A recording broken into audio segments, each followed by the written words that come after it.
En fait, dans la formation, on a, la partie effectivement investissement.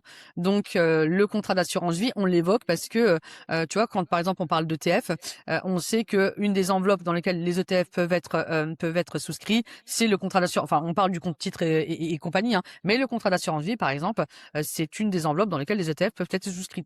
Donc du coup, on explique en détail ce que c'est qu'un contrat d'assurance vie, les avantages, les inconvénients, la fiscalité sur les gains, la fiscalité et les avantages en matière de transmission. Donc tout ça est abordé. C'est-à-dire que les élèves, quand ils étudient un produit, on s'arrête pas juste au basique, un contrat d'assurance vie, c'est un contrat d'épargne. Non, on va, alors sans en faire des financiers avertis, mais toutes les bases fondamentales et les notions à intégrer, elles sont acquises avec la fiscalité. Donc pareil, quand on évoque le compte titre, quelle enveloppe c'est, qu'est-ce qu'on met dedans, comment on souscrit dedans et quelle est la fiscalité qui va avec. Donc chaque solution d'investissement